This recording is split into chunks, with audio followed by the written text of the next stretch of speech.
또 이 예배를 통하여 중심으로 뜨겁게 주님을 영접하여 하나님의 자녀가 되는 권세 잃어버리지 않으시기를 주님의 이름으로 축복합니다. 예, 종료주일이라는 것은 바로 우리가 읽은 대로 예수님께서 예루살렘 성에 입성하실 때 제자들은 너무 기뻐서 자기들의 겉옷을 벗어서 나귀의 안장에 지우기도 하고 길에 또 펴기도 하고 또 어떤 수많은 군중들은 종려나무 가지를 꺾어서 흔들어대면서 예수님 앞뒤로 호위를 하여 예루살렘 성 안으로 들어가면서 호산나 주의 이름으로 오시는 왕이시요 하늘에서는 평화요 가장 높은 곳에서는 영광이로다라고 예수님을 환영하였기 때문에 붙여진 이름인 것입니다. 여기서 호산나라는 말의 뜻은 지금 우리를 구원하소서, 지금 우리를 구원하소서라는 뜻이 호산나입니다. 특별히 여기서 종려나무는 키가 한 20m까지 크는 나무입니다. 그래서 관상수로서 참으로 이스라엘에서는 아름다운 나무에 해당이 됩니다. 그래서 구약 아가서 7장 7절에 보면 사랑하는 사람의 키와 유방을 가리켜 종려나무 같다고 그렇게 표현을 했습니다. 그 당시 여리고성은 종려나무가 너무 많아서 종려도시라고도 그렇게 했습니다. 특별히 가톨릭에서도 종려나무는 성수, 거룩한 나무라고 그렇게 칭하기도 합니다. 지금도 예루살렘에 가보게 되면 겟세마네 동산 건너편에 황금의 문이 있습니다. 아치형으로 된 두 개의 문을 통해서 바로 예수님께서 예루살렘에 입성하실 때 나귀를 타고 바로 이 문을 들어오셨다고 그렇게 전해져 오고 있습니다. 오늘은 지금으로부터 2000년 전 예수님께서 나귀를 타시고 예루살렘에 오실 때 그야말로 수천 명의 군중들이 종려나무 가지를 흔들며 호산나를 부르면서 예수님을 환영하던 그 예루살렘 성의 모습을 생각하면서 오늘의 우리들도 이 종려주의를 맞이하여 주님을 이 시간 우리들의 마음에 예수님을 영접하는 귀한 시간이 되기를 바랍니다. 마태복음 10장 40절과 41절에 보면 예수님께서 이렇게 말씀하십니다. 너희를 영접하는 자는 나를 영접하는 것이요 나를 영접하는 자는 나를 보내신 이를 영접하는 것이라. 선지자 이름으로 선지자를 영접하는 자는 선지자의 상을 받을 것이요 의인의 이름으로 의인을 영접하는 자는 의인의 상을 받을 것이요 라고 하셨습니다.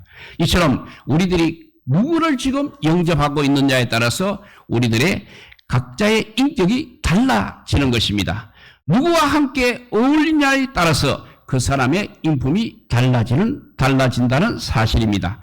만일 강도를 영접하여 그 강도와 어울린다면 그 사람은 분명히 강도가 될 수밖에 없을 것입니다. 그러므로 또 사탄 마귀를 영접하여 사탄 마귀와 어울리게 된다면 그 사람 또한 마귀의 종이 된다는 사실을 우리가 기억해야 합니다.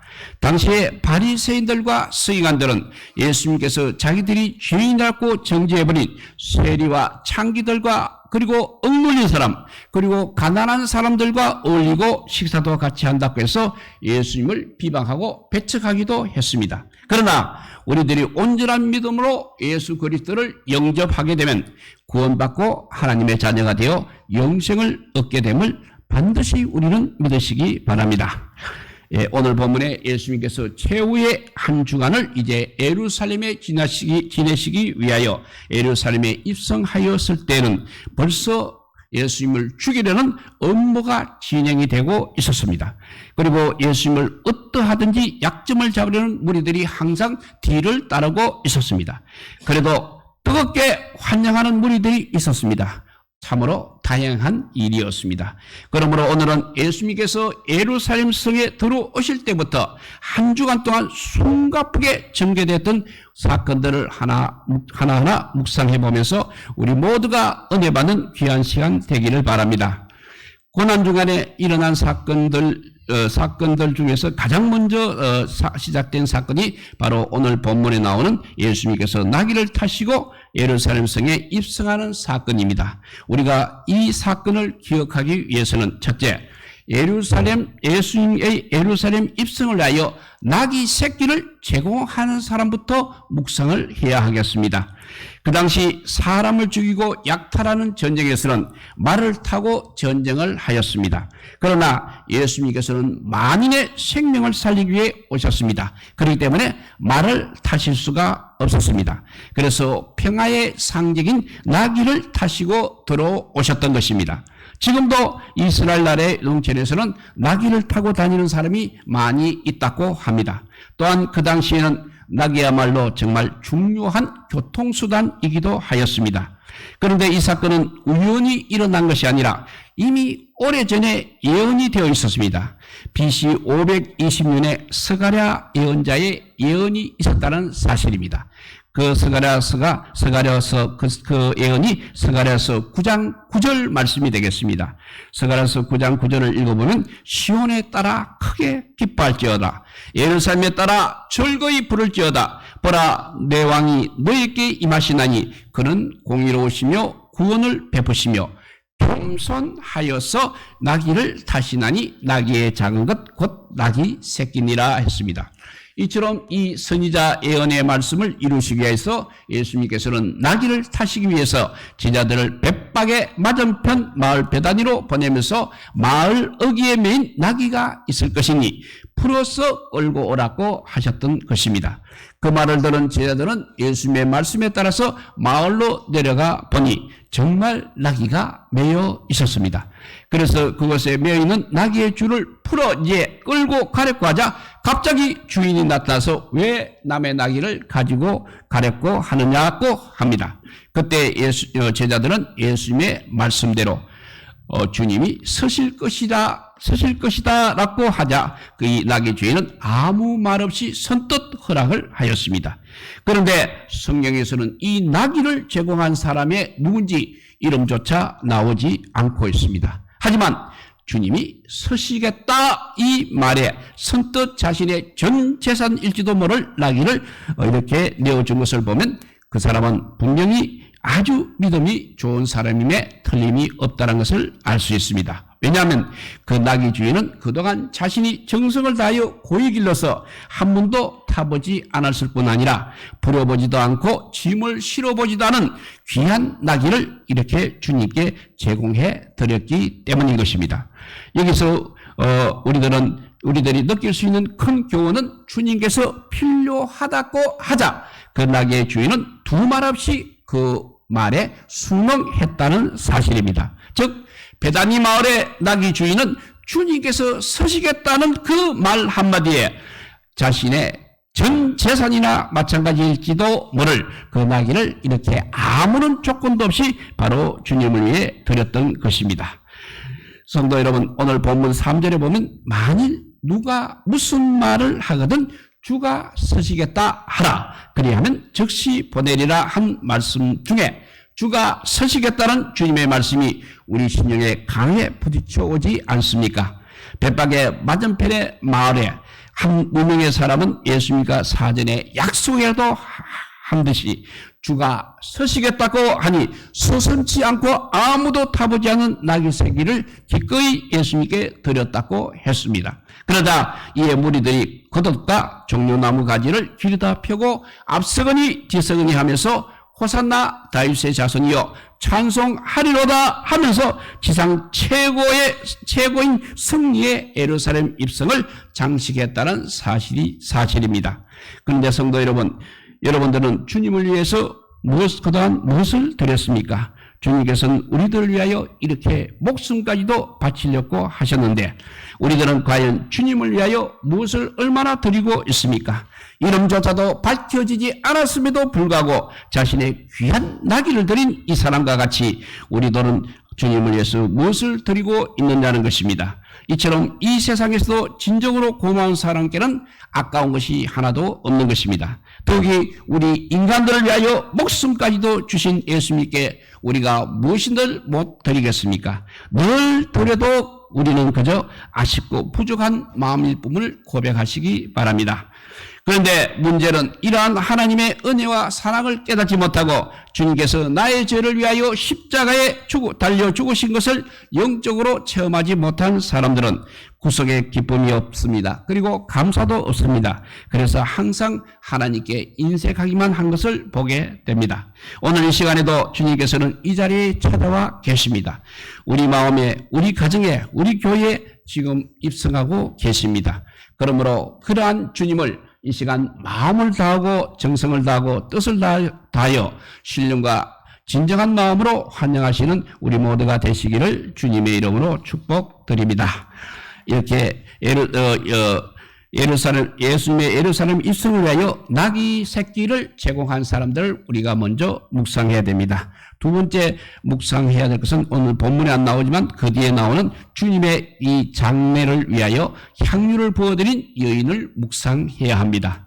베다니 문둥이 시몬의 집입니다. 거기서 예수님께서 식사하실 때 죄 많은 한 여인이 300데나니온에 해당하는 값진 향유를 예수님의 머리에 부어 그분의 예수님의 장례를 준비합니다. 이때 예수님께서는 제자들에게 말씀하시기를 내가 진실로 너희에게 이르노니 온 천하에 어디서든지 복음이 전파되는 것은 이 여자가 행한 일도 말하여 그를 기억하라고 마가복음 14장 9절을 통하여 말씀하고 계십니다.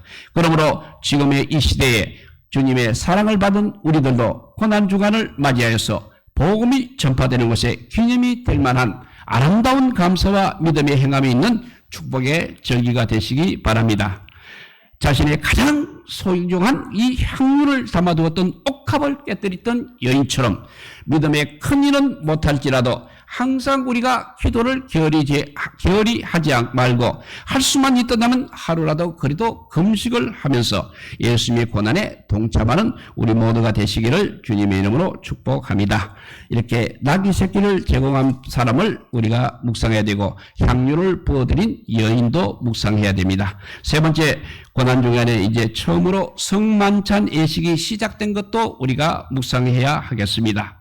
마가복음 14장 13절에서 16절에 보게 되면 예수께서 제자 중 둘을 보내시며 가라사대 성내로 들어가라. 그리하면 물 한 동이를 가지고 가는 사람을 만나리니 그를 따라가서 어디든지 그에 들어가는 그 집 주인에게 이르되 선생님의 말씀이 내가 내 제자들과 함께 유월절을 먹을 나의 객실이 어디 있느냐 하시더라 하라. 그리하면 자리를 베풀고 예비된 큰 다락방을 보이리니 거기서 우리를 위하여 예비하라 하신대 제자들이 나가 성내로 들어가서 예수님의 하시던 말씀대로 만나 유월절을 예비하니라 했습니다.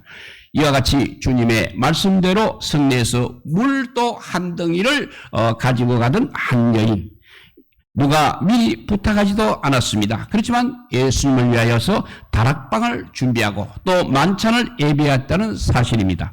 큰 다락방을 제공한 이 믿음의 여인 때문에 예수님께서는 제자들과 함께 지상에서 최후의 유월절 만찬을 드시면서 자신의 몸과 언약의 피를 기념하는 예식을 행하셨음을 우리가 믿으시기 바랍니다.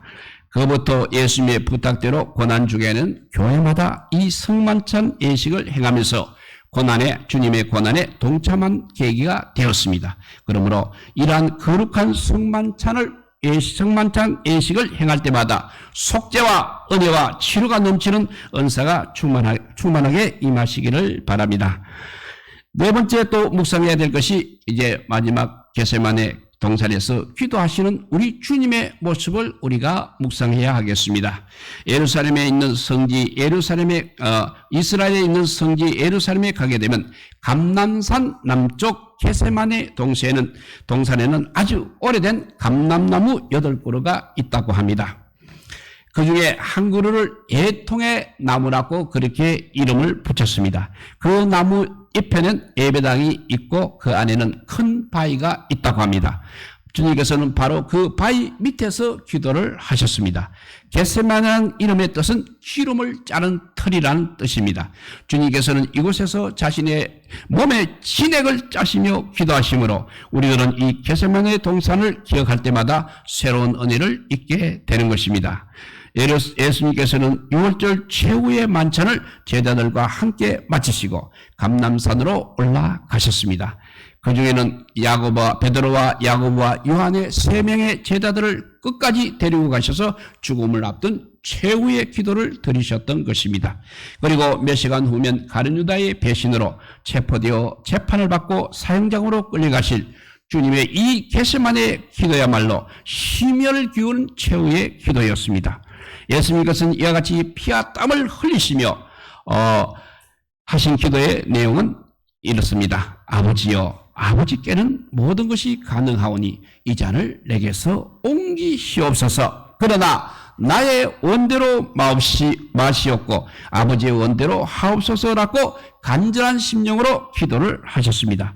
이토록 주님께서 피 흘리시며 기도하신 자기 자신의 소망을 위한 기도가 아니라 바로 이 세상의 인류를 구원하시기 위한 기도였습니다. 그렇기 때문에 오늘날 우리들은 그분의 희생적인 그 사랑에 우리가 머리를 숙이지 않을 수가 없는 것입니다. 그러므로 우리들은 오늘 이 겟세마네 동산에서 기도하시던 주님의 그 모습을 다시금 생각하면서 주님의 음성을 다시 듣게 되는 귀한 은혜를 받는 시간이 되시기를 주님의 이름으로 축복합니다. 이제 오늘 말씀을 한번 정리해 봅니다. 만왕의 왕이신 예수님께서 어린 나귀를 타시고 예루살렘에 입성하실 때 수많은 사람들이 모였습니다. 그 중에는 예수님을 환영하는 사람도 있었습니다. 또 반대로 예수님을 죽이려고 하는 무리들도 있었습니다. 그러나 예수님을 향하여 호산나 다윗의 이름으로 오시는 왕이시오를 부르면서 환영하는 사람들은 불과 일주일도 며칠도 못 되어서 십자가에 못 박게 하소서 하며 배신한 사람들이었습니다. 그렇지만 오늘날 우리들은 절대로 주님을 환영하는 마음이 변하지 말아야 할 줄로 믿습니다. 왜냐하면 그러한 주님께서는 우리 인간들의 죄로 말미암아 십자가의 고난인 선잔을 받으셨고 또 참혹한 십자가의 고통을 당하셨기 때문입니다. 그리고 이 고난 주간을 맞이하여 우리 모두는 다시 한번 우리들 가슴속에 또 우리들 가정에 또 우리 교회에 또 우리 직장과 사업장에 이러한 예수님을 영접할 줄로 믿습니다.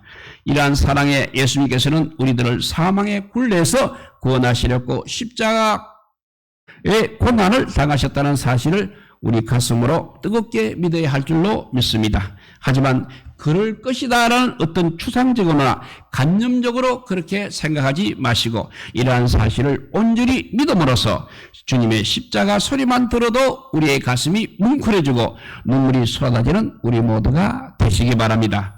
베다니 마을에 나귀를 드린 이름 없는 사람들과 같이 그리고 겉옷을 벗어서 주님 앞에 깔고 종려나무 가지를 흔들며 호산나를 부르는 마음으로 이 시간 예수 그리스도를 영접하는 우리 모두가 되시기를 우리 주님의 이름으로 축복드립니다. 기도하겠습니다. 사랑의 하나님 감사합니다. 정말 주님께서 서식이다 하실 때 자기의 전제사인 나귀를 아버지요 제공한 그 사람이 우리가 되게 하여 주시옵소서. 그리고 주님의 장사를 위하여 향유를 부어드린 그 여인이 오늘의 우리가 되게 하여 주시옵소서. 그리고 우리가 주님께서 행하신 그 마지막 성만찬 예식 6월절 성만찬 예식 우리가 드릴 때마다 주님의 그 고난을 생각하며 주님께 감사가 넘치게 하여 주시고 마지막 겟세마네 동산에서 기도하시는 그 기도가 우리의 기도가 되게 하여 주시옵소서. 그냥 막연한 기도가 아니라 정말 주님이 그 아버지 흘리신 피와 땀과 같은 기도가 우리 모두의 기도가 되게 하여 주셔서 이 종려주일 또 아버지 고난주간 부활주일을 정말 아버지 이 땅에서 드리는 마지막 예배인 것처럼 드리는 정말 절실한 마음으로 드리는 우리 모두가 되게 하여 주시기를 간절히 빌고 원하오며 우리 구주 예수 그리스도 이름으로 기도드리옵나이다. 아멘.